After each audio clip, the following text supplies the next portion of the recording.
So with all that is going on in America, I've had people ask me about their visit visa. So if you come to America on a visit visa, the port of entry, most of the time they'll give you 6 months, and that's what we call the I-94 record.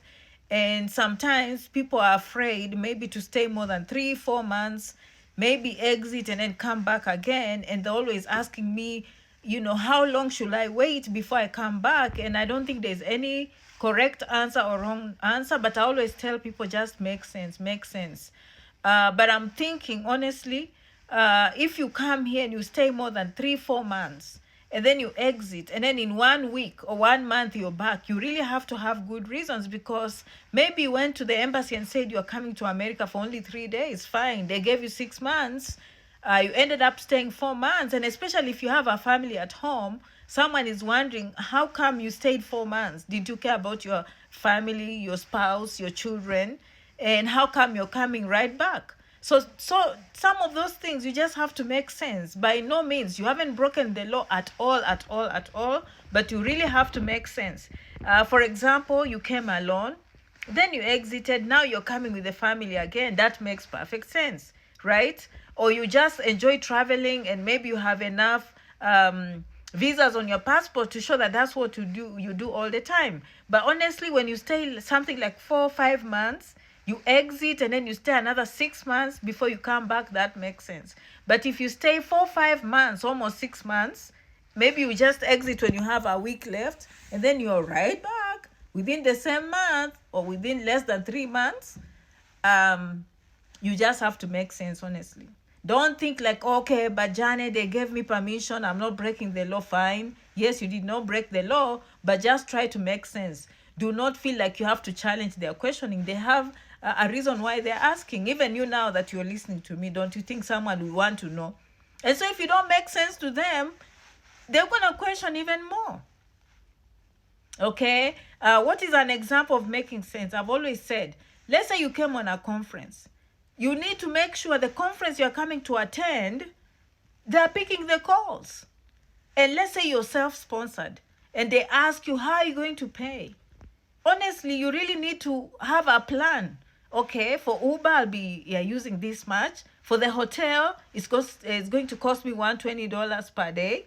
And look, if I multiply by 30 days, I can show you a bank statement that has that amount of money. The issue, say you are going to stay alone in a hotel. They ask you, do you have any financial means? You can't produce evidence. And I'm not saying this is in extreme times. Most of the time when you come at the port of entry, I've always told you, the embassy already did a good job screening you. More than likely, they'll just let you in on the American side. Okay, but if they suspect, these are some of the things you have to be ready to answer questions. And to summarize, you just have to make sense. Okay, on another note, I've been seeing a lot of videos where people say when they come to America or any other countries, you name them, okay, there's a tendency of people feeling depressed, and that is true. Don't culture shock is real. And I think where we go wrong is to think like where you went, your new country is a problem. Let me give you some tips to avoid some of these issues. Like, I'm depressed, I'm lonely, there are too many bills, it's stressful, work, home, work, there's no work-life balance. Let me tell you one of the biggest problems. Me, now that I've lived both lives, avoid shortcuts. Before you come to America, learn how to do things the right way. Just learn to do things the right way. Don't take shortcuts, because guess what? Okay, let me give you an example. We have a lot of help with our children when we are back home. In America, no one is going to help you with your child. So how is America wrong by helping you to take care of your own children?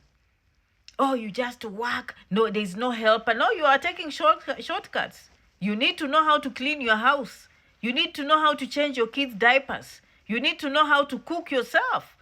Okay, so it's not America, it's you who was lazy. Sorry. I love you, I love you, I love you, I love you. No, you didn't know. Okay, just because maybe your family is well off and you thought you can have maids and nannies, and then now that you've been called to raise your own children, by the way, they're not telling you to raise anyone's other child. You're raising your own children. All of a sudden, oh, American gum, American gum, America is hard. No, you should be raising your own children anyway. You should be cleaning them and wiping the diapers and doing everything on your own. Learn how to clean your own house. Learn how to clean your dishes. Okay? So those are just some of the things that you need to know. Learn how to drive. Okay? Most of the time, you are not going to depend on the public transport or maybe on your husband. Okay? Learn how to pay bills. You know, these are normal things, but we take them to heart like it's so difficult. It's because we've not learned doing things the right way, and also we've learned how to take shortcuts. Okay? I hope I helped. Do not overstay your visa. J1 visa, visit visa, all that. Do not overstay your visa. Janet Rangi, 67@gmail.com. You have options. Okay? Do not overstay your visa. See you in the next video.